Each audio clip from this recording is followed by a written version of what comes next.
Brookridge Preparatory Academy stood like a crown jewel nestled in the rolling green hills of Vermont, its red brick walls glowing softly under the golden haze of early autumn sunlight. From a distance, it looked like something pulled out of a New England postcard, orderly, timeless, untouched by the grit of real life.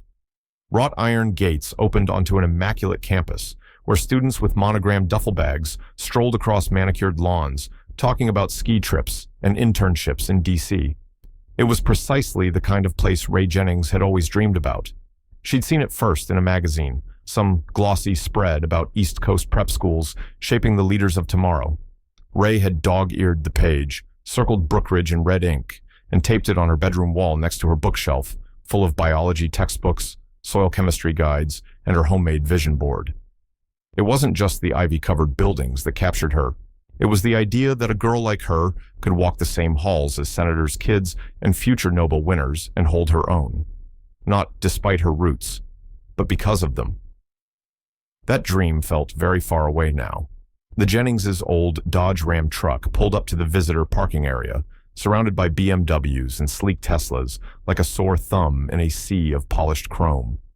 Ray sat in the passenger seat, clutching a worn leather folder in her lap, her portfolio. Inside, a full academic transcript with straight A's, a glowing letter from her AP science teacher, her essay on bioengineered soil carbon storage, and a picture of her holding a state trophy for future farmers of America. Her stomach twisted into a tight knot, but she kept her chin up. Her father, Cal Jennings, stepped out first. He was a tall man with soft, weather-creased eyes, the kind of man who always looked slightly out of place in a blazer. His hands, rough from mending fences and guiding calving heifers in the dead of night, were tucked neatly in the pockets of his pressed slacks. "You ready, Ray?" he asked, turning to her with a smile that was both reassuring and quietly nervous. Ray took a breath, nodded, and opened the door. "Let's do this." Inside the main building, the front office receptionist, neatly dressed in a maroon blazer with the school crest embroidered on the chest, barely glanced at them before offering a tight-lipped smile. "You must be the Jennings. Headmaster Morton will see you shortly. Please have a seat." Ray and Cal sat side by side in a waiting area that smelled faintly of lemon polish and old money. Across from them, a portrait of Brookridge's founder stared down with disapproval from above a roaring fireplace. 10 minutes passed, then 20. Ray tried to hide her impatience by reviewing her notes. She knew the school's history inside and out. Established in 1854, notable alumni included 3 senators, a Nobel laureate, and an astronaut. She could recite their student honor code by heart. Her interview was supposed to be at 10:30 a.m. It was now 10:51. Finally, the oak-paneled door creaked open. "Mr. Jennings? Ray? Headmaster Morton is ready for you." Bradley Morton, headmaster of Brookridge for the past 22 years, was a man who carried himself like a relic. With his steel-gray hair, perfectly knotted Yale tie, and a gold signet ring that gleamed on his left pinky, he resembled someone who never truly left the Ivy League behind. "Good morning," he said without standing. "Please, have a seat." Cal extended his hand. "Appreciate you taking the time to meet with us." Morton hesitated a beat too long before shaking it. Ray saw it. Cal saw it. The pause before contact, the quick scan of Cal's calloused fingers, the polite but cold smile. Morton hadn't even looked Ray in the eyes yet. "So," Morton began, flipping through Ray's file, "your application is thorough. You've certainly done well for yourself at—" He squinted. "Red Maple High?" "Yes, sir," Ray said calmly. "Top of my class for the past 3 years. Captain of the science team. I've also completed dual enrollment courses through the University of Vermont." "I see." His voice was clipped, neutral in tone, but edged with skepticism. "And your family farm is regenerative livestock-based?" "Yes, sir," Cal answered. "We transitioned 5 years ago. Focus on rotational grazing and carbon capture. Ray's been helping with field data since she was 10. Morton's brows twitched, almost imperceptibly. "That's unique." Ray kept her back straight. She'd practiced this part, the explanation, the connection between farm life and scientific curiosity. But something about the room felt off. The air was colder than it had been in the lobby. Morton wasn't asking questions like he was curious. He was reading lines he'd already decided the answers to. "Do you have any experience," Morton asked, fingers steepled, "navigating environments with elevated expectations?" Ray blinked. "I'm not sure I understand." "I mean," Morton continued, almost gently, "our students have summered in Geneva, interned at the State Department. Some have parents in Congress. I wonder how someone with your background will adapt." There it was, no longer veiled. Cal's jaw tightened. If you're asking whether Ray can hold her own, you should take a closer look at her science fair record. Or maybe the TEDx talk she gave on climate-resilient soil structures. Morton offered a slow smile, the kind that came with 100 closed doors. "That's all commendable, Mr. Jennings, but Brookridge isn't for everyone." Ray's stomach dropped. She had done everything right. Every paper, every project, every hour spent studying instead of going out with friends. None of it mattered to this man. Her dad stood up. "Well, thank you for your time, sir." Ray followed, still holding her folder close. She didn't say a word, even as Morton remained seated, already reaching for the next applicant's file. Outside, the sky was overcast. The wind had picked up, and a few crisp leaves danced across the stone courtyard as Ray and Cal walked in silence back to their truck. Once inside, Cal exhaled slowly and turned the keys in the ignition. "I'm sorry, kiddo." Ray stared out the window, her voice quiet but steady. "It's not your fault." "He didn't see you, not really." "I don't think he even tried." They sat for a moment, the truck humming quietly. "Your mom gets in late tonight," Cal said, trying to shift the mood. Maybe we should wait till she's back before we think about the next move." Ray finally looked at him, the faintest trace of a smirk forming. "You think Mom's gonna let this slide?" Cal chuckled. "Not a chance." They pulled out of the parking lot, the Dodge Ram rumbling against the smooth blacktop. Ray watched Brookridge disappear in the rearview mirror, its red brick buildings swallowed by the trees. It wasn't just disappointment she felt. It was something sharper, something alive. The interview might have been a rejection, but it sure as hell wasn't the end. The door clicked shut behind them with the heavy finality of a verdict. Cal Jennings guided Ray down the polished hallway of Brookridge Prep's administrative wing, the echo of their footsteps swallowed up by the hush that always lingered in spaces where decisions carried too much weight. Neither father nor daughter spoke at first. The tension from the interview still clung to them, thick as Vermont fog.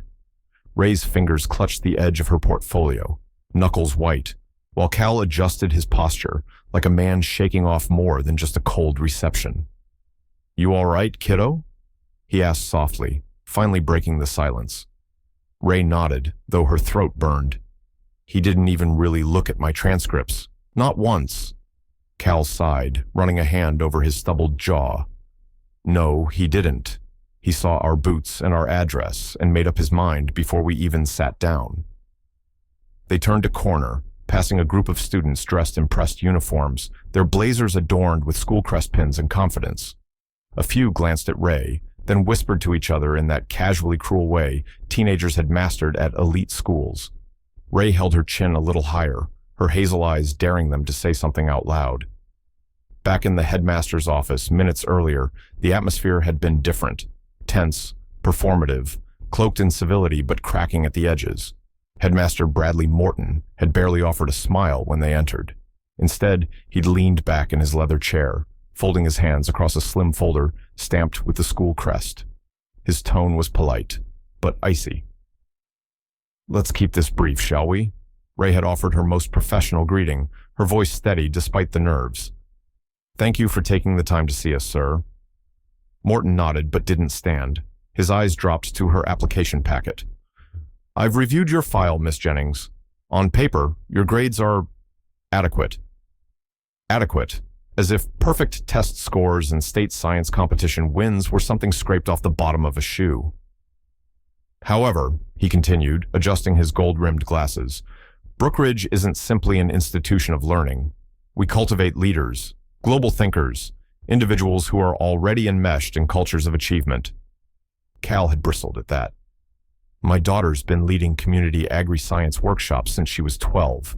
She helped implement rotational grazing strategies on our land that boosted soil carbon and water retention rates. She runs circles around most college freshmen. Morton raised an eyebrow. Impressive, I'm sure, in a local context. But our students spend summers shadowing senators, not baling hay. They intern at think tanks, not farmers' co-ops. Ray had met his gaze then, her voice calm. I may not have grown up in D.C., sir, but I've analyzed climate models for northeastern agricultural zones and contributed to a white paper that was reviewed by the state EPA. My upbringing didn't limit me. It prepared me. Morton leaned back in his chair, tapping a manicured finger against the folder.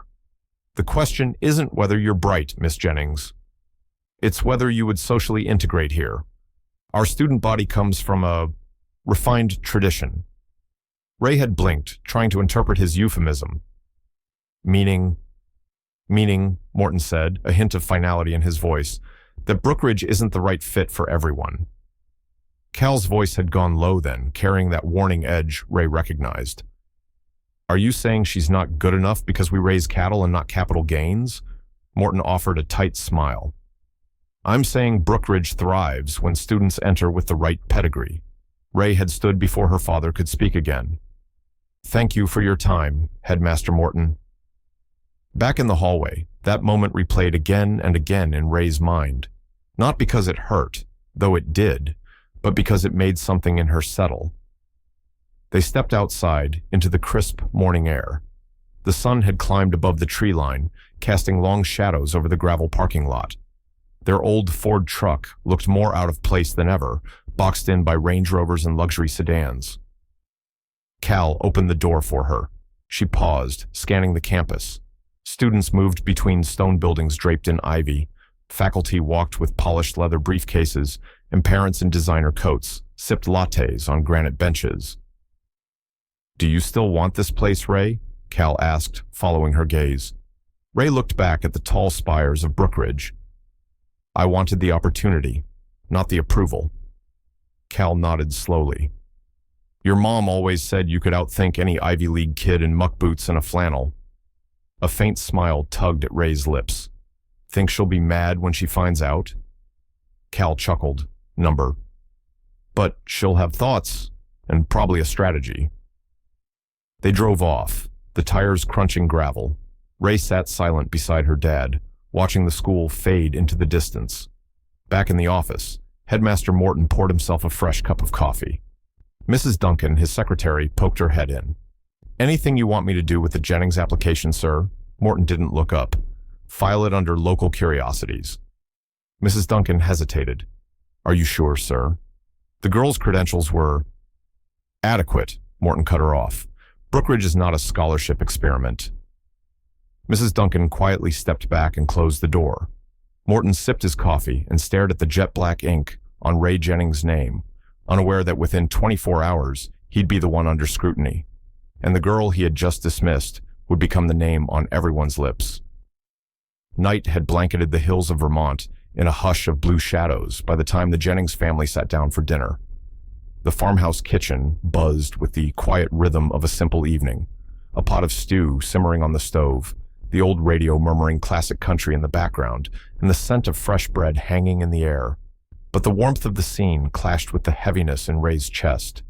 She hadn't spoken much since they returned from Brookridge that morning. Cal had tried a few times to cheer her up, telling jokes, pointing out the fresh bloom in the garden, even making her favorite corn muffins. But Ray remained subdued, her mind looping through the morning's events like a stuck record. Ray? You gonna eat? Cal asked gently, nodding toward her untouched bowl of stew. Ray looked up from her phone, barely registering the steam rising from the bowl. I'm not that hungry. Cal gave a small nod, understanding without pressing. She hadn't said much in the truck on the drive home either, except a few short sentences. It was what we expected, right? And he never even looked at my portfolio. But now, her fingers hovered over the screen of her phone, hesitating. Finally, she tapped the name, Mom. The call rang once, then again. Then, Raybug, came the warm, lively voice on the other end, laced with fatigue but unmistakably delighted. I was just about to call you. I'm in D.C. now, landed half an hour ago. What's going on? Ray swallowed. "Hey, Mom, you got a minute?" A pause. Then Madison Cho Jennings' voice shifted, maternal instinct firing like a lightning bolt. "Of course. What happened?" Ray hesitated. She hated sounding whiny, but the words came anyway.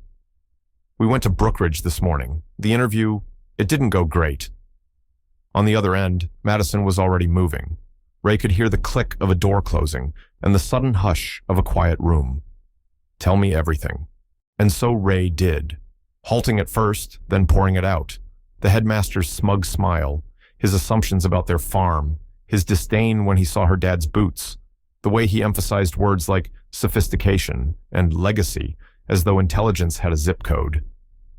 Madison didn't interrupt. She let Ray speak until her voice cracked just slightly, just once.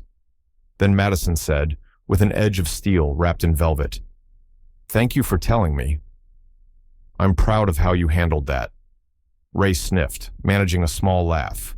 "You don't even know how I handled it. You didn't lose your temper. You listened, you observed, and you held your ground. That's more than most adults would have managed." Ray was silent. "Let me take care of this."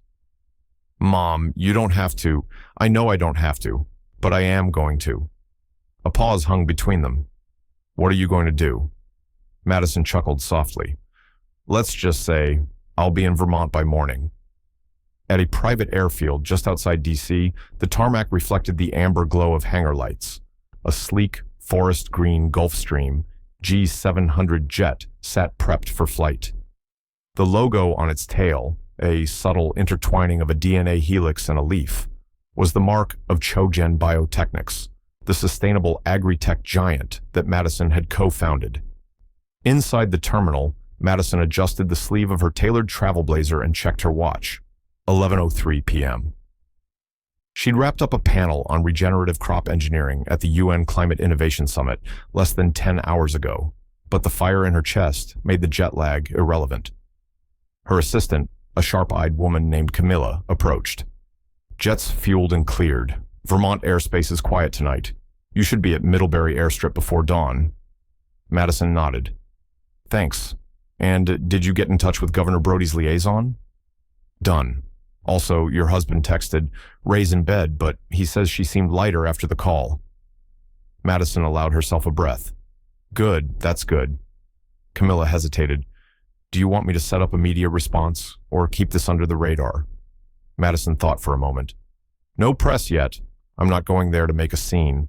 But I do want Brookridge's board to know I'm coming, quietly, professionally, and with intent." "Understood." Madison turned to the glass, gazing out at the aircraft. It gleamed under the lights like a resting hawk. Her mind moved rapidly, piecing together timelines, pulling strings she hadn't touched in years. She knew exactly how old money institutions like Brookridge operated. She'd sat on enough boards, attended enough Davos dinners, chaired enough polite panels where men like Bradley Morton made similar assumptions with velvet gloves. But they hadn't underestimated her daughter before. She exhaled slowly.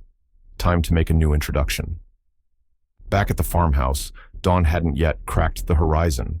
But Cal was already in the kitchen, brewing coffee, when he heard the distant hum. It started as a faint, strange rumble. Not the low groan of tractors or the growl of a neighbor's diesel pickup. This was something else. He stepped outside in his flannel coffee mug in hand. Over the treetops to the east, a slim shadow glided silently through the breaking dawn. Moments later, Ray appeared at the screen door, eyes still half-lidded with sleep. "Dad, is that?" Cal nodded, unable to suppress a grin. "That's your mother." They stood there in silence, watching the sleek jet arc toward the private strip near the ridge. And Ray, for the first time in 2 days, smiled. She didn't know exactly what her mom planned to say to Brookridge, but one thing was certain.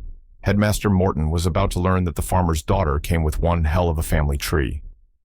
The early morning sun painted the Vermont hills with golden light, casting long, sleepy shadows across the pristine lawns of Brookridge Preparatory Academy. It was just after 8:45 a.m. on a crisp Tuesday in late September, and the usual rhythms of the school day had only just begun. But something was off. The East Athletic Field, normally reserved for varsity soccer practice, had been abruptly cordoned off with yellow rope and bright orange cones. A few maintenance workers milled about the sidelines, radios crackling as they nervously looked toward the sky. Inside the main building, murmurs buzzed through the halls like a current waiting to spark. Word had spread. Something was happening on campus.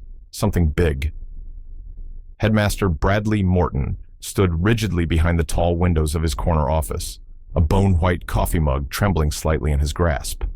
His eyes locked on the field below, where his assistant, Miss Aldridge, had just arrived, pacing with uncharacteristic agitation while tapping her earpiece. "What in God's name is this?" he muttered, setting his mug down with a quiet clink. Moments later, a sharp knock. Miss Aldridge pushed the heavy office door open without waiting. "Sir," she said briskly, her voice tight with both alarm and incredulity, "I've just confirmed with the FAA. A private aircraft has been granted emergency landing clearance on our campus grounds." Morton stared at her, incredulous. "A what?" "A jet, sir. And not just any jet. Gulfstream G700, registered under Jennings Innovations." Morton blinked. "Jennings? As in Madison Cho Jennings?" Ms. Aldridge nodded. "The same, CEO, climate tech magnate, former advisor to the UN and the White House. She's landing here, today. She glanced at her smartwatch. 11 minutes. Morton's color drained. No, that can't be. That can't possibly be who I think it is." "Sir, she's Ray Jennings' mother." For the first time in years, Bradley Morton was speechless. By 8:59, the campus was buzzing like a beehive disturbed by a stick. Students huddled by windows. Teachers whispered in corners. Cell phones were out, already filming. Then came the sound, a deep, rumbling crescendo that vibrated in the chest before the ears. The sky to the south shimmered, and from the horizon emerged a sleek silver jet slicing through the morning air with fluid elegance. The Gulfstream banked gracefully, lowering toward the marked field. Its landing gear unfolded with mechanical precision, and the jet touched down with barely a whisper of rubber on grass. As it rolled to a slow stop, a black BMW 7 Series with diplomatic plates and 2 state vehicles pulled up alongside it, tires crunching on the gravel service road beside the pitch. Doors opened in near-perfect choreography. First, a sharply dressed aide in a navy blazer stepped out, scanning the perimeter with calm efficiency. Then, from the Gulfstream's cabin door, emerged a woman who did not walk so much as glide down the staircase, Dr. Madison Cho Jennings. She wore a tailored forest green pantsuit that managed to be both elegant and commanding. Her jet black hair was neatly tied back, and a soft pearl earpiece glinted in her right ear. No excessive jewelry, no designer labels screaming for attention, just clean lines, intention, and the quiet confidence of someone who knew she didn't need to impress anyone.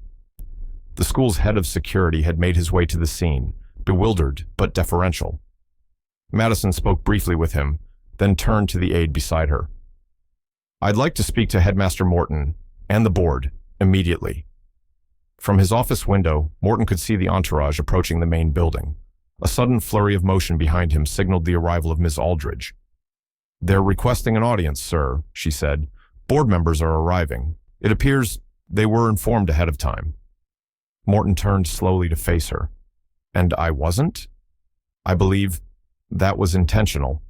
He straightened his blazer and took a deep breath, then whispered to no one in particular, "What have I done?" In the assembly hall, rarely used on weekdays, the Board of Trustees filed in, confusion written across every face. Morton stood at the head of the long conference table, surrounded by ornate portraits of Brookridge's founders. He had just enough time to straighten his cuffs before the double doors opened. Madison entered, unhurried. She didn't raise her voice or gesture grandly.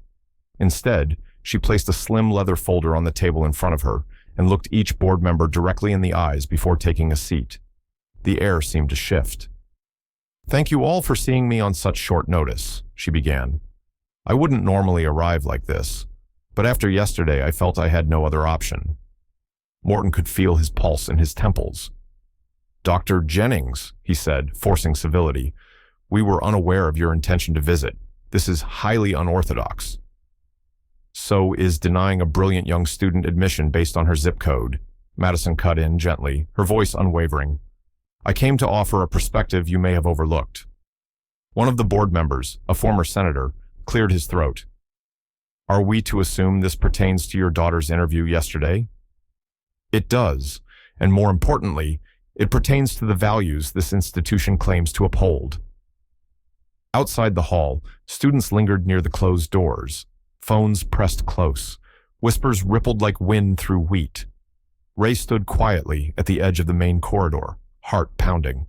Her father had driven her to school this morning in the old farm truck, unaware of Madison's plans. Now, Ray stood in borrowed sunlight, watching as the world tilted on its axis. She had always known her mother was impressive, but she had never seen her move like this, like an unstoppable force made entirely of grace, purpose, and polished steel. Back in the hall, Madison clicked open the folder. I'm proposing a solution, she said simply, and that was when the entire room began to shift. The sun glinted off the stained glass windows of the Brookridge Academy Administration Building as Madison Cho Jennings stepped into the foyer, her heels clicking crisply on the polished marble floor.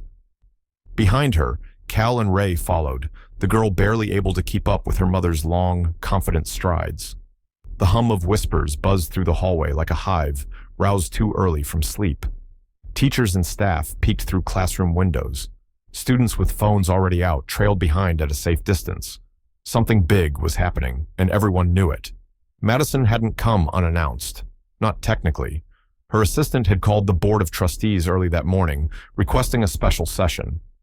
The response had been mixed until the words Jennings Foundation were spoken, and everything changed. Now, in a high-ceilinged meeting room with a view of the soccer field where her jet had landed, Madison stood calmly before a long, cherrywood table. At its head, Headmaster Bradley Morton sat as stiff as the antique chair beneath him. His tie, normally knotted with precision, looked slightly askew. His confidence, so firm the day before, was fraying at the edges. Board members lined both sides of the table, a mix of alumni, donors, and academics. Some eyed Madison with curiosity, others with thinly veiled disdain, but most with caution. She had power, and they knew it. Dr. Jennings, began Chairman Louis Whitaker, a silver-haired man whose family name adorned two of the Academy's science buildings. We understand you wish to address the board regarding the recent admissions meeting involving your daughter, Ray Jennings. Yes, Madison said, placing a slim black folio on the table before her. She didn't open it yet.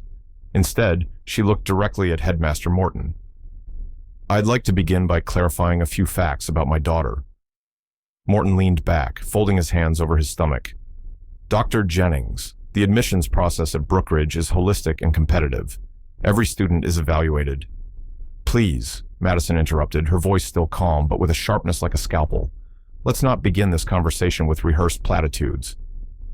The silence that followed was punctuated only by the soft thump of Ray's heartbeat in her ears. She sat beside her father near the back, hands clenched in her lap. My daughter has maintained a perfect GPA from the moment she stepped foot into a classroom, Madison continued. She built a solar-powered irrigation control system for our ranch's rotational grazing pastures at age 12. She co-authored a research paper on methane biofiltration last year, and yet yesterday she was told, subtly but unmistakably, that she does not belong here. With all due respect, Morton said, sitting up straighter, this institution serves a specific community. Students here are groomed to become leaders, often from families with long-standing traditions. You mean wealth. The word hung in the air like smoke. Madison let the silence build before she continued.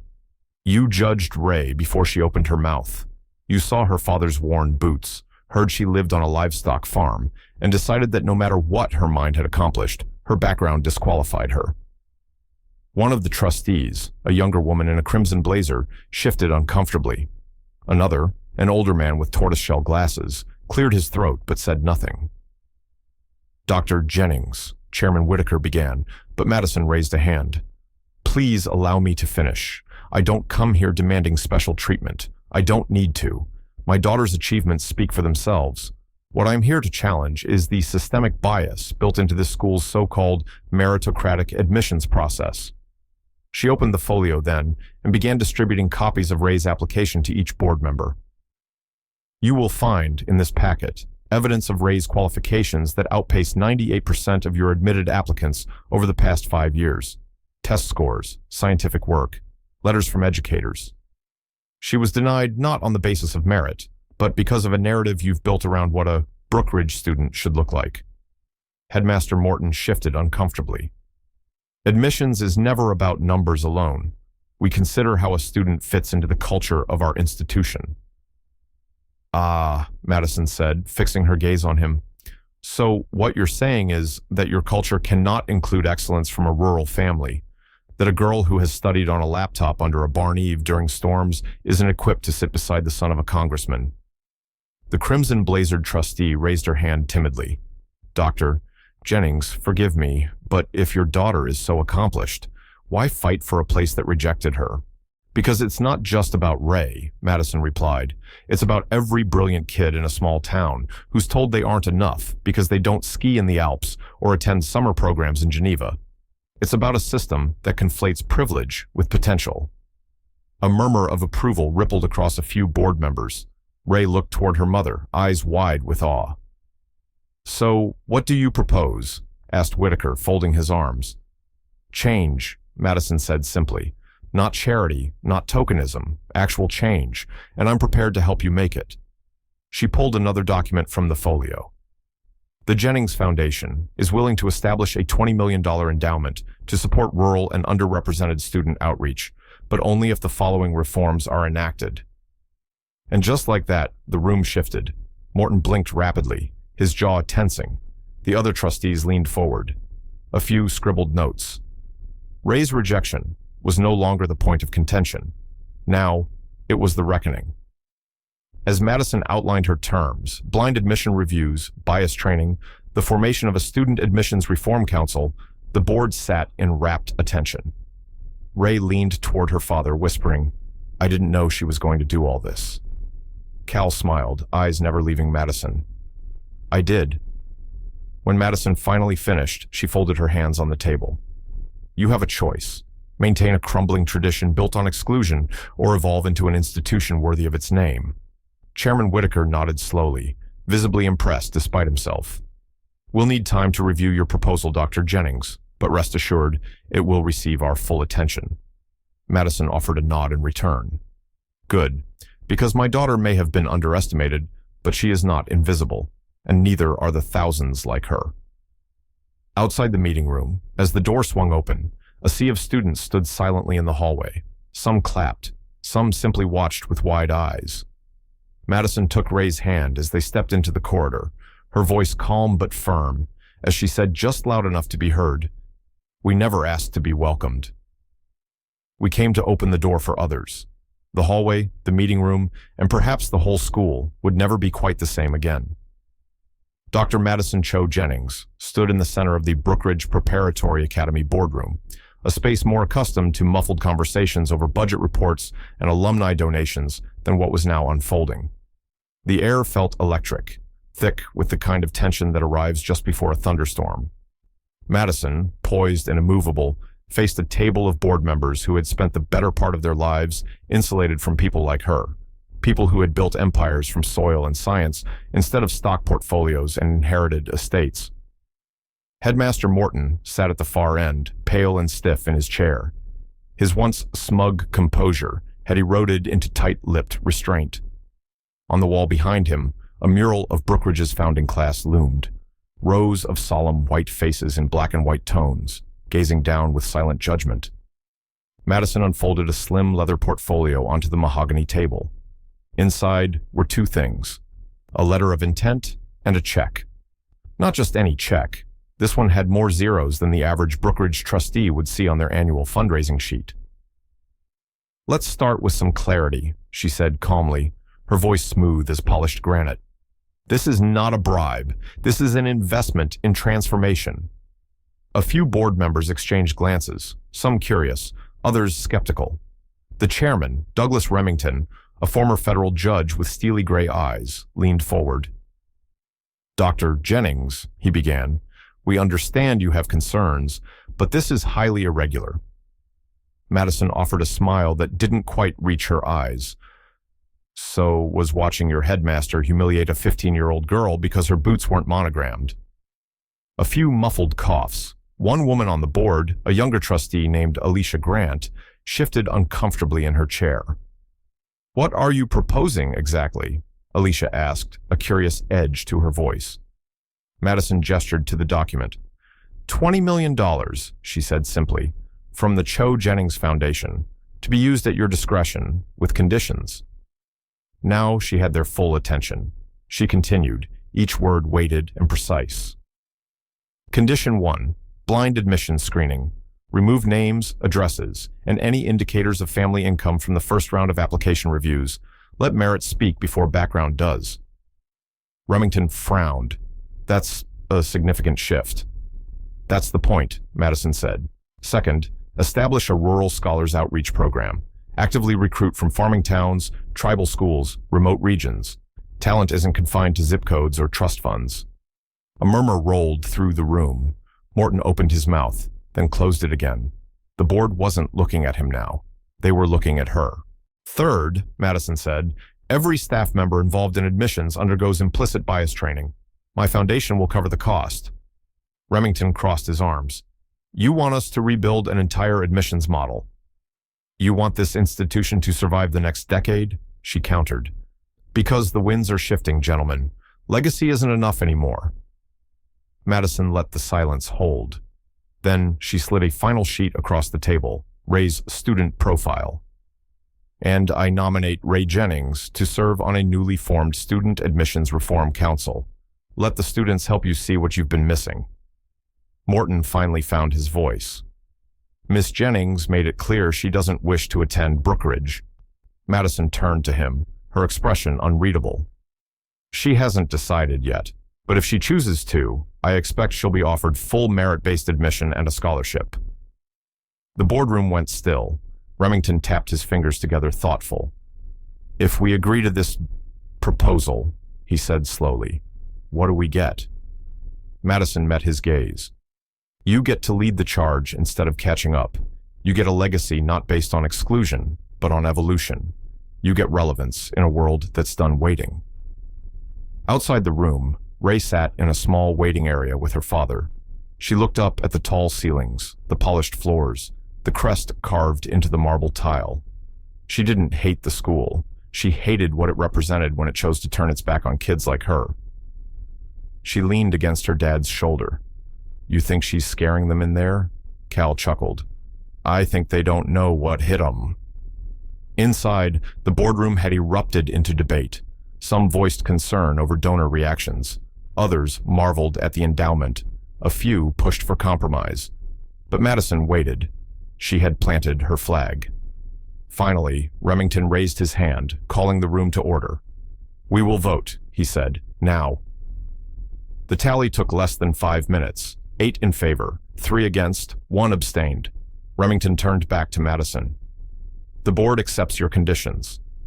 Madison gave a single nod. "Then Brookridge Prep just got a little less exclusive," she said, gathering her portfolio. She paused before exiting. "You'll find that when you open the door to different voices," she added, "you might just learn something that changes everything." She stepped into the hallway where Ray and Cal stood waiting. Ray stood up, eyes scanning her mom's face. "So?" Madison smiled gently. "They made the right choice. Finally." Ray didn't cheer or laugh. She just nodded. Somewhere deep inside, a weight shifted, not because she wanted to go back, but because now she had options, and the school that turned her away would never be the same again. The clink of wind chimes on the Jennings porch mixed with the soft rustle of maple leaves as Ray sat curled on the porch swing, knees drawn to her chest, her eyes tracing the rolling Vermont hills without really seeing them. It had been 2 days since the private jet touched down at Brookridge Prep, since her mother Madison had turned a condescending headmaster into a squirming figure on national news. And yet, Ray didn't feel triumphant. The world had seen a spectacle, one that made headlines and trended on every platform. Billionaire mom confronts prep school elitism. Farm girl sparks education reform. When a jet becomes justice. But here on their farm, tucked miles away from the nearest traffic light, the air felt still. And the decision Ray had to make wasn't one her mother could fix with influence or a press release. It had to come from her. Inside, the house smelled of rosemary and fresh-baked bread. Cal Jennings moved quietly in the kitchen, his hands busy with dough, his shoulders hunched in thought. He hadn't said much since the confrontation at Brookridge. Ray knew it wasn't because he didn't care. It was the opposite. Her father carried his emotions inward, like seeds he planted deep in the soil, trusting they'd bloom later. She finally stepped inside, barefoot, the wooden floor cool beneath her feet. "Dad," she said softly. Cal looked up, flour dusting his beard. "Hey, pumpkin, hungry?" Ray gave a small shrug. "Just needed to think." He wiped his hands on a towel, setting the dough aside to rise. "I figured. Big choice ahead." She sat at the table, running her fingers over the grain in the old oak surface. "Brookridge said I could still come. Full scholarship, student admissions council and everything." Cal nodded. "Yeah, your mom told me. That's a heck of an offer, especially after what they put you through." "I know," Ray said. "It's everything I used to want. The classes, the labs, the resources. But..." Cal didn't press. He let the silence sit between them until she was ready. "But I don't know if I want it anymore," she said finally. "Not like this. Not because a jet scared them into it." Her father exhaled slowly. "You were good enough without the jet, Ray. Everyone knows that now. Do they?" she asked, her voice tight. "Or do they just see the headlines? The money? Mom's name?" Cal sat down across from her, folding his hands. "You're asking the right questions, and the fact that you are tells me you'll find your own way through this." Ray's fingers fidgeted with the frayed edge of her hoodie sleeve. "I talked to Miss Harlow this morning. She thinks I can do more good staying at Riverbend High, that if I go to Brookridge, I'll get a great education, yeah. But if I stay here, I can actually change something, be part of something bigger." Miss Harlow had been Ray's science teacher since freshman year, a no-nonsense woman with a streak of gray through her short hair and a passion for teaching underserved kids. When Ray had shown her the national STEM contest she wanted to enter, Miss Harlow stayed late 3 nights in a row, helping her refine the prototype. She'd seen potential in Ray before any Ivy-bound institution had. Cal leaned back. "Your mom will support whatever you choose. I will too. But you need to be sure. Are you walking away because you're hurt? Or because your gut says it's not your path anymore?" Ray looked out the window. The barn glowed in the late afternoon light. The goats had wandered to their usual shady spot by the big oak. A hawk coasted high above the fields. "I think I want to stay," she said slowly. "Not because I'm angry, but because I want to help fix what's broken. Brookridge doesn't need me, but Riverbend, kids like me, they do." Cal nodded, pride and sadness mingling in his eyes. "Then that's what you do, and you do it all the way." That evening, Ray sat in the home office, dialing her mom on a video call. Madison's face appeared on screen, slightly pixelated but warm as ever, backlit by city lights in New York.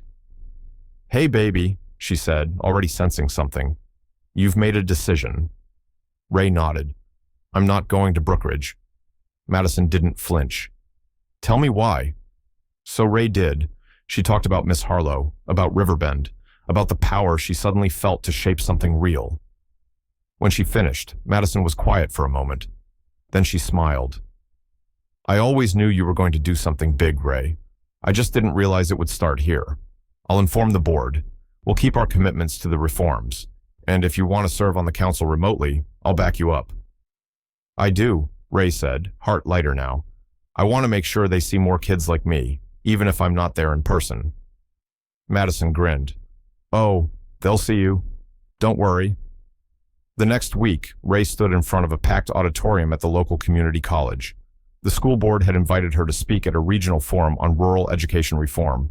Her speech, handwritten and slightly smudged, sat in her trembling hands. But as she stepped up to the mic, she remembered her mom's calm, her dad's quiet belief, Miss Harlow's firm guidance. And she began, "Good evening, my name is Ray Jennings. I'm 15 years old, I live on a farm, and a few weeks ago, a very prestigious school told me I didn't belong because of that. But I'm here tonight to tell you that our kids do belong. In labs, in boardrooms, in every place where the future is being built, and we're not waiting for permission to get there. The applause that followed wasn't polite, it was thunderous, and Ray Jennings smiled. She'd found her place. The August sun rose gently over the misty Vermont hills, casting golden light across the stately buildings of Brookridge Preparatory Academy. The once imposing red brick towers and Georgian columns seemed somehow softer now, as though the place itself had exhaled, loosening its necktie and rolling up its sleeves. The ivy trailing up the administration building shimmered with morning dew, and the air smelled faintly of fresh paint and cut grass. But it wasn't the landscaping that made the campus feel different. It was the people. A convoy of buses and hybrid SUVs made their way up the long, winding drive, pausing at the new welcome station near the main gate, where student volunteers in bright green polos greeted incoming families with clipboards and homemade welcome baskets. Amidst the excited chatter of parents and students, there was an air of nervous pride, of something just beginning. For the first time in its 148-year history, Brookridge was welcoming a class of rural scholars, a cohort of 25 students hailing from farming towns, fishing villages, tribal schools, and Appalachian hollows. They came from places that had never before sent a student to Brookridge, much less a group. Some wore boots that still had dust from early chores that morning. Others wore hand-me-down blazers or carefully ironed church dresses. But every single one carried a folder of glowing recommendations, sky-high test scores, and a drive that had been underestimated for far too long. Standing on the front steps of the Academy's newest dorm, a renovated wing now bearing the name of the Jennings Family Foundation, was Ray Jennings herself. Now 16, Ray had grown into the spotlight with the same quiet determination that had always marked her. Dressed in a simple blue blazer over a t-shirt bearing the words, "Bloom where you're planted," she offered firm handshakes and warm hugs to each arriving scholar, calling many by name. "You made it, Lena. The science lab is right across from your dorm. You're gonna love it. And Jonah, I heard about your state robotics championship. We've got a makerspace that's all yours now." Photographers from the New York Times, Teen Vogue, and even National Geographic Education were present, snapping pictures of Ray interacting with the new class, documenting a moment that had already become a landmark in the world of elite education. In just 12 months, Ray had gone from rejected applicant to national advocate. Her op-eds in major newspapers sparked widespread debate about educational equity. Her TEDx talk, "Field Smarts Are Real Smarts," had gone viral with over 12 million views. She had been invited to speak before the Senate Committee on Education and named to the Youth Equity in Admissions Task Force, but she still lived at home, still mucked stalls on Saturdays, still kept in touch with her public school teachers. Her choice not to enroll at Brookridge had baffled many, including some of the trustees who now funded her initiatives. But Ray had made her decision with clarity. She wanted to change the system, not just benefit from the parts that were slowly shifting. Inside the newly renamed Jennings Wing, evidence of transformation abounded. Bulletin boards displayed photos of rural scholar families, quotes from Wendell Berry and Bell Hooks, and maps showing the home regions of the new students. The cafeteria now offered cornbread and elk chili, alongside its usual paninis. The library had acquired new titles. Indigenous literature, agricultural policy, and rural memoirs now held honored shelf space. In the center of campus, a plaque had been installed near the fountain, engraved with a quote Ray had chosen. "Potential isn't a zip code, it's a seed, and when you stop ignoring where it's planted, you might just watch it grow beyond your imagination." The culture at Brookridge had begun to shift. Teachers underwent training sessions in implicit bias and inclusive pedagogy. Admissions had implemented blind first-round screenings. Partnerships were established with rural schools, and every month a faculty team now visited distant communities to scout untapped potential. Students were feeling the change, too. Study groups were more inclusive. Clubs were diversifying, and hallway conversations were no longer dominated solely by summer internships in Manhattan or family trips to the Amalfi Coast. Now, you might overhear someone describing a 4-H project or a season working cattle. It hadn't all been smooth, of course. Some alumni donors had pushed back, expressing concerns about standards and tradition. One trustee resigned in protest. But for every step of resistance, there were leaps forward, powered by students like Ray and the rural scholars who followed. And Headmaster Bradley Morton? He had announced his early retirement 2 months ago, citing that a new generation deserves new leadership. He had offered no press conference, just a quietly worded letter posted to the Academy's internal portal. Most believed it wasn't entirely voluntary. Rumors swirled that the board had gently urged him to step aside, making room for someone who understood the moment. His departure was dignified, if muted. And while his legacy would remain a complex one, even Ray had told the local paper, "I think he served as a mirror for the system, flawed but honest." His resistance made the need for change clearer. The new interim head of school, Dr. Autumn Blackhorse, was a citizen of the Oglala Lakota Nation, a Harvard-educated anthropologist with experience in both tribal and urban schools. Her first act had been to request that faculty call her Autumn. That evening, as the sun dipped below the maple trees lining the quad, Ray sat with the new rural scholars under strings of fairy lights. They ate barbecue from a local pitmaster and passed around jars of homemade pickles and cobbler brought by parents. Ray stood to speak, her voice clear, her words simple. "This place used to tell us we didn't belong. Today we say otherwise, not because we became someone else, but because we showed up as ourselves. And now we're planting roots." The applause was loud, but the moment that stuck was quiet, when a younger scholar, barely 14 and fresh from the mountains of West Virginia, leaned over and whispered, "I didn't think I'd ever belong at a place like this, but seeing you here, I think maybe I do." Ray smiled. "You always did. They just didn't know it yet." The seed had grown, and the harvest was just beginning. The spring sun stretched soft light across the green, rolling hills surrounding Brookridge Preparatory Academy, gilding the ivy-covered stone buildings with a golden hue. It was orientation weekend, and the campus buzzed with the excited energy of students arriving, some for the first time, others returning as seasoned guides. Among them walked Ray Jennings. A year had passed since her mother's jet had touched down on the soccer field, shattering the pristine illusion of exclusivity that once defined Brookridge. A year since the words, "She doesn't belong here," echoed through the hallowed halls and were countered not with vengeance, but with transformation.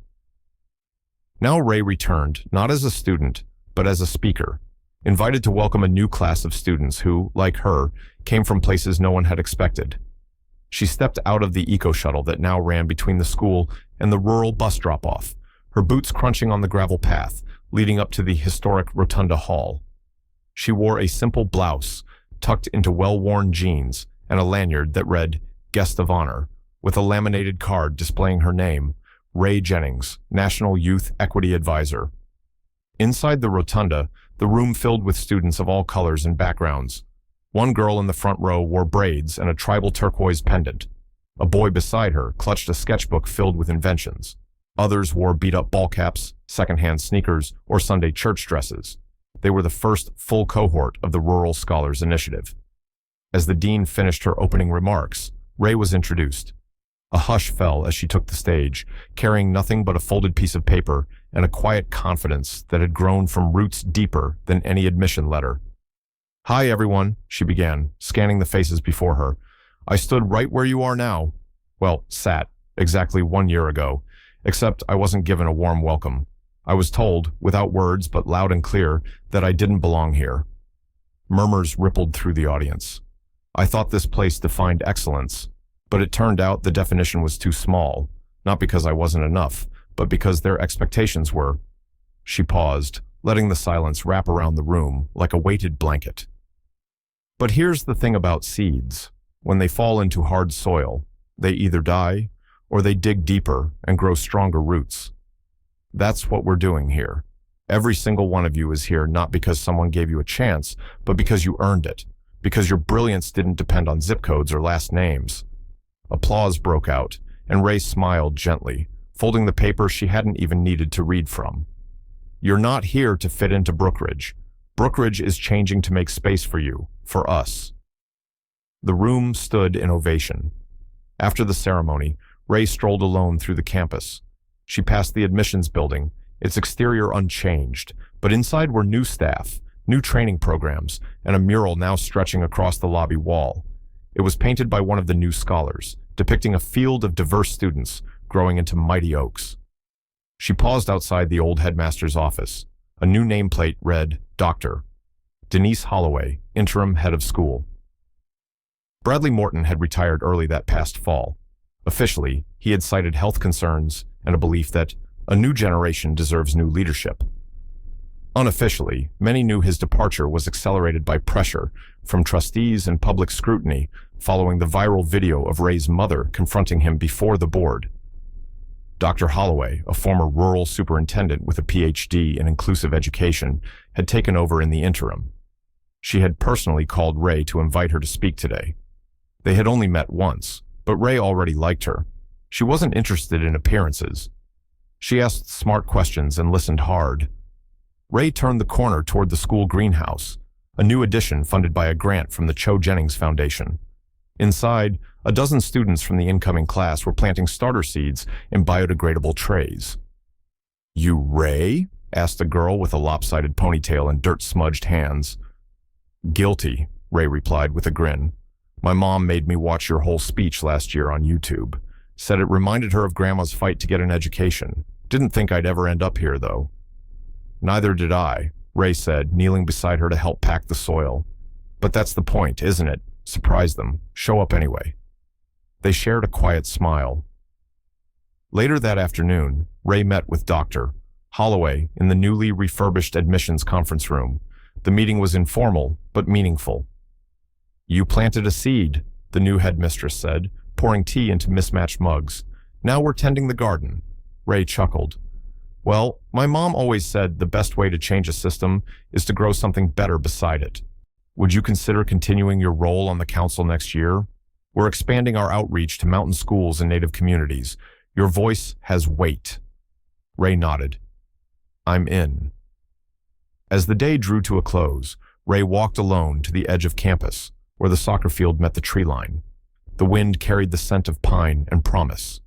She sat on the low stone wall and watched as the sun dipped behind the Vermont ridges.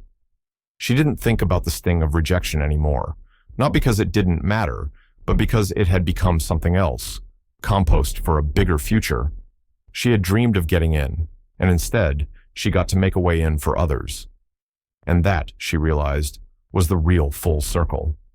She took out her phone and texted her mom, "Orientation done." They clapped. They really clapped. "Field looks less like a battlefield today. Love you."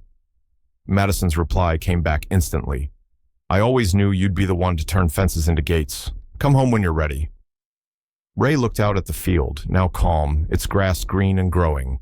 And in that moment, she wasn't the girl who had been turned away. She was the girl who had returned. And this time, she wasn't alone. By the time Ray Jennings turned 17, the ripples of change that began on a private school lawn in Vermont had surged into a national tide. What started with a confrontation over classism and rural bias at Brookridge Preparatory Academy was now a full-scale education reform movement, with Ray at its very heart. The Jennings name, once just known in Windham County for premium grass-fed lamb and a sustainable grazing model, had become a buzzword in national media circles and Capitol Hill committee rooms alike. But it wasn't fame Ray sought. She remained grounded, still the girl who collected eggs at dawn and helped fix the irrigation line with her dad. Yet somehow, she was now balancing that life with keynotes at education equity summits, calls from policy advisors, and Zoom interviews with the Washington Post. One early autumn morning, Ray sat on the wooden swing under the sugar maple tree in her backyard, a yellow legal pad on her lap. Her boots were dusty, and a bit of hay clung to her hoodie. Her mother, Dr. Madison Cho Jennings, stepped out onto the porch with 2 mugs of tea. She handed one to Ray, glancing at the pad. "Another op-ed draft?" she asked. "Yeah," Ray nodded. "This one's about the difference between access and belonging. A lot of folks think giving a scholarship solves everything. It doesn't." Madison smiled. "It never does. That's why we have to keep building the support systems around the opportunity." Ray looked toward the pasture, where the sheep grazed calmly in the golden light. It still feels weird sometimes, being in rooms with people who have never even seen a dirt road, trying to convince them that kids like me deserve a shot.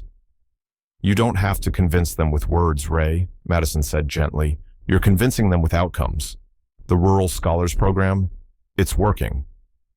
And it was. Within a year, over 50 elite private high schools had reached out to the Jennings Foundation, asking how to implement similar reforms. Brookridge Prep had become the flagship model.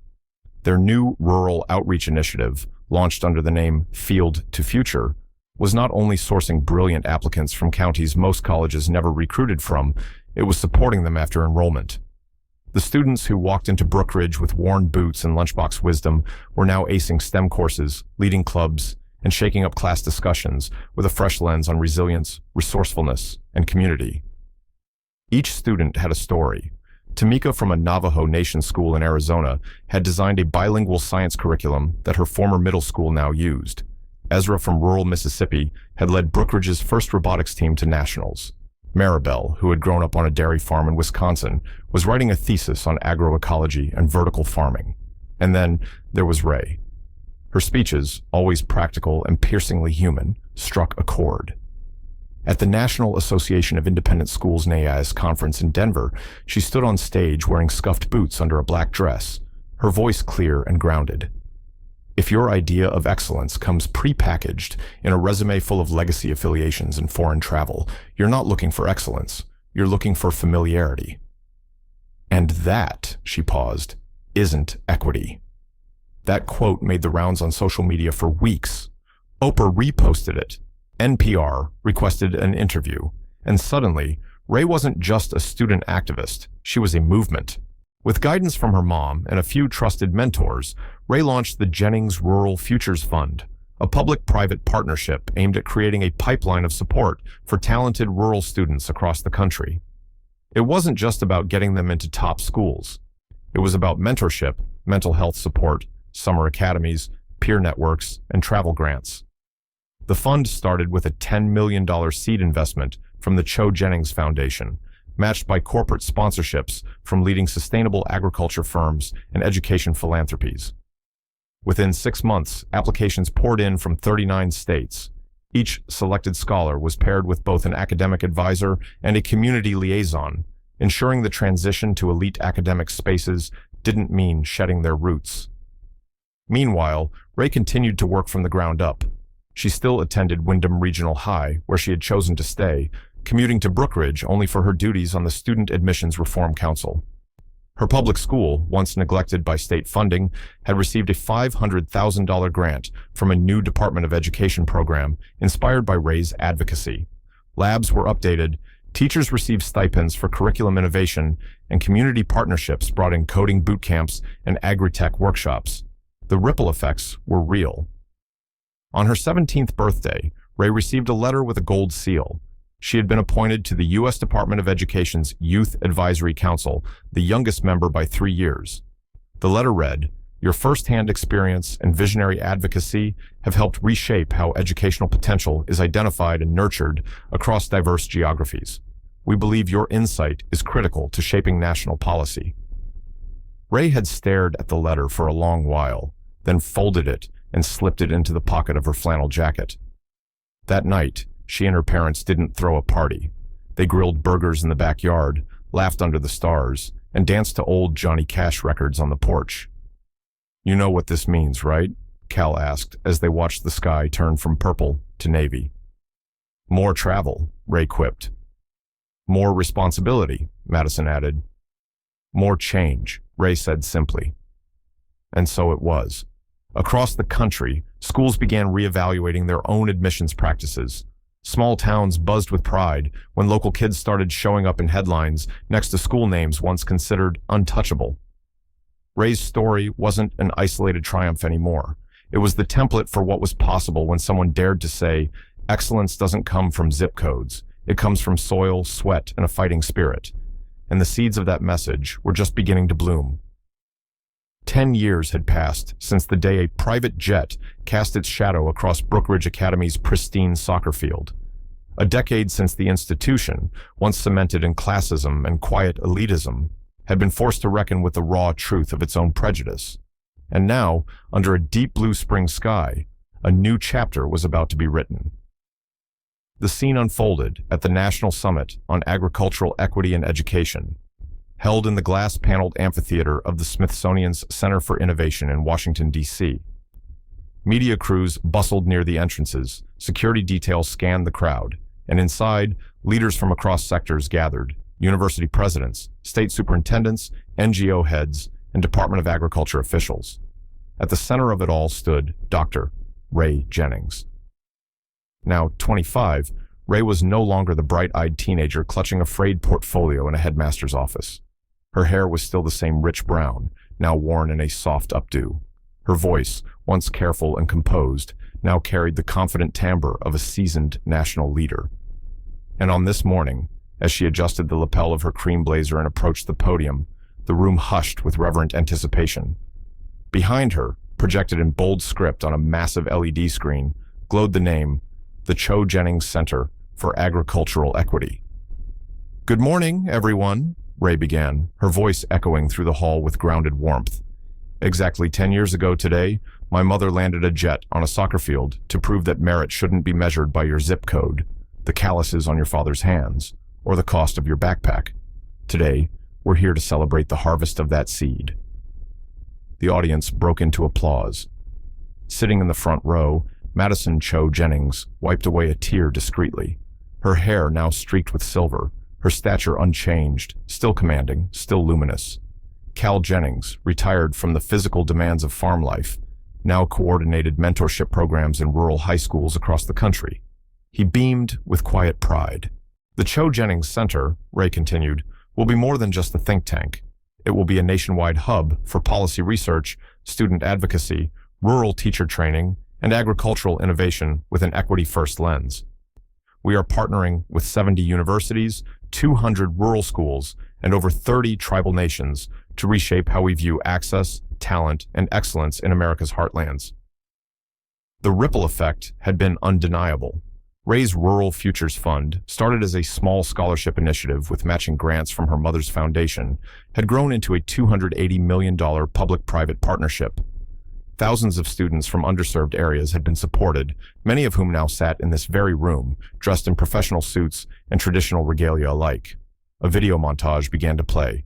It featured interviews with rural scholars who'd gone on to revolutionize irrigation tech in Arizona, start community-owned grocery co-ops in Appalachia, and launch sustainable energy startups out of abandoned farmsteads. The stories were intimate, powerful, and uniquely American. When it ended, Ray stepped back to the mic. "There was a time," she said, her voice tightening, "when someone decided I wasn't enough, that my world was too small to fit into theirs. But here's what I've learned. Excellence doesn't always wear a blazer. It doesn't always carry a resume typed on linen paper. Sometimes it wears mud-streaked boots and speaks in metaphors about soil and weather." The room stood in applause. After the ceremony, in a sunlit atrium overlooking the National Mall, Ray took a moment to herself. With a glass of sweet tea in hand, she stood by the floor-to-ceiling windows, watching cherry blossoms drift in the breeze. A voice cut through the murmur behind her. "You know," came the familiar gravel-warm tone of Headmaster Emeritus Bradley Morton, "I used to think leadership wore only one face. Turns out it had yours all along." Ray turned. Morton, now in his late 70s, leaned slightly on a cane. His once strict gaze was gentler now, weathered by time and reflection. "Thank you," Ray said softly, "for saying that." "I'm the one who should thank you," he replied. "You changed Brookridge more than any board meeting or 5-year plan ever could. I see it in every student who walks those halls now, and not a day goes by that I don't wish I'd seen you clearly from the start." Ray placed a reassuring hand on his arm. "What matters is that you helped build what came next." Back at the podium, Madison stepped up beside Ray. She leaned close. "You were always the legacy, kiddo. This center, it's just catching up to you." Later that evening, a gala was held beneath hanging Edison bulbs and ivy-wrapped beams. Guests mingled beneath the stars, jazz drifting through the air, as Ray stood before a new plaque being unveiled near the entrance to the center. in honor of all those who bloomed where no one thought they would. As the crowd thinned and the lights dimmed, a little girl approached Ray. Maybe 8, maybe 9, wearing overalls with a small name tag, Jasmine, future scholar. She held up a thick envelope, her eyes wide with hope. "Dr. Jennings," the girl said, her voice small but sure. "I got my letter. It says I'm going to Brookridge, full scholarship. I just wanted to say thank you." Ray knelt to meet her eye to eye. "You're going to do amazing things, Jasmine. Just remember where you came from and use it like roots, strong and steady." As Jasmine skipped off to find her parents, Ray stood silently, overwhelmed. From a child once dismissed in a paneled office to a leader whose name would now guide generations, Ray Jennings had not only rewritten her story, she had reshaped the very soil from which others would rise. The legacy was alive. And somewhere out there, another story was just beginning. Some stories start with a silver spoon and a clear path. Ray Jennings didn't. Hers began on a dirt road, in a farmhouse, lit by ambition and grit, with the sound of livestock outside and the weight of being underestimated inside. When Ray stepped onto the Brookridge campus that day in worn boots and a heart full of hope, she didn't know she was walking into a closed door. But what she also didn't know was that it wasn't the end of her dream. It was the beginning of a movement. What was meant to be a rejection became a rally cry. What started as one teenager being told she didn't belong sparked a national conversation about access, equity, and what excellence really means. Over the years, Ray didn't just succeed. She led. She didn't climb the ladder by herself. She rebuilt it. And then she lowered it for others to climb. From community farms to Ivy League panels, from rural high school classrooms to national policy stages, Ray carried one unshakable truth with her everywhere she went. Brilliance isn't reserved for the privileged. It's born in barns, built on back roads, and forged in silence by kids who have to work twice as hard to be seen. And if you've ever felt like you were too small, too quiet, too far from the center to make a difference, let Ray's story be the reminder, you're not. You never were. She proved that leadership doesn't always wear a tailored blazer. Sometimes it wears mud-streaked jeans and dreams scribbled in the margins of a science notebook. She showed us that the real gatekeepers of change aren't the ones with the keys. They're the ones who build new gates entirely. And that sometimes, to shift a system, you don't have to knock louder. You just have to make enough noise that silence is no longer an option. So, what's the takeaway from Ray Jennings' journey? Maybe it's this. Never let someone else's small vision define your worth. Your story matters, even if it begins far from the spotlight, especially if it begins far from the spotlight. And sometimes, the most powerful legacy you can leave is not getting in, but breaking through. Now, we want to hear from you. Did Ray's story resonate with your own journey, or remind you of someone in your life who's fighting to be seen? Drop a comment below. We'd love to know where you're watching from and who you're rooting for. And if this story moved you, inspired you, or just made you think differently for a moment, go ahead and hit that like and subscribe button, because we're just getting started. Here on this channel, we share real stories about quiet heroes, overlooked voices, and ordinary people doing extraordinary things. Stories that remind us that sometimes the greatest revolutions don't come from the top down, but from the ground up. So, stick around. The next story might come from a farm, a fishing village, or a one-stoplight town you've never heard of, but it might just change everything. Until then, keep growing, keep fighting, and never forget, where you come from is never a limitation. It's your root. And roots? They're what hold the future steady.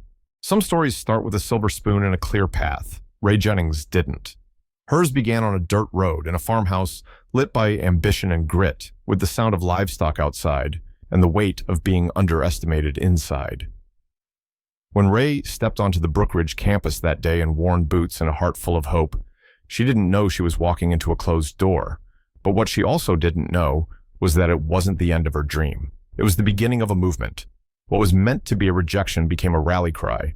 What started as one teenager being told she didn't belong sparked a national conversation about access, equity, and what excellence really means. Over the years, Ray didn't just succeed, she led. She didn't climb the ladder by herself. She rebuilt it, and then she lowered it for others to climb. From community farms to Ivy League panels, from rural high school classrooms to national policy stages, Ray carried one unshakable truth with her everywhere she went. Brilliance isn't reserved for the privileged. It's born in barns, built on back roads, and forged in silence by kids who have to work twice as hard to be seen. And if you've ever felt like you were too small, too quiet, too far from the center to make a difference, let Ray's story be the reminder. You're not. You never were. She proved that leadership doesn't always wear a tailored blazer. Sometimes it wears mud-streaked jeans and dreams scribbled in the margins of a science notebook. She showed us that the real gatekeepers of change aren't the ones with the keys. They're the ones who build new gates entirely. And that sometimes, to shift a system, you don't have to knock louder. You just have to make enough noise that silence is no longer an option. So what's the takeaway from Ray Jennings' journey? Maybe it's this: never let someone else's small vision define your worth. Your story matters, even if it begins far from the spotlight, especially if it begins far from the spotlight. And sometimes the most powerful legacy you can leave is not getting in, but breaking through. Now we want to hear from you. Did Ray's story resonate with your own journey or remind you of someone in your life who's fighting to be seen? Drop a comment below. We'd love to know where you're watching from and who you're rooting for. And if this story moved you, inspired you, or just made you think differently for a moment, go ahead and hit that like and subscribe button, because we're just getting started. Here on this channel, we share real stories about quiet heroes, overlooked voices, and ordinary people doing extraordinary things. Stories that remind us that sometimes the greatest revolutions don't come from the top down, but from the ground up, so stick around. The next story might come from a farm, a fishing village, or a one-stoplight town you've never heard of. But it might just change everything. Until then, keep growing, keep fighting. And never forget, where you come from is never a limitation. It's your root. And roots, they're what hold the future steady.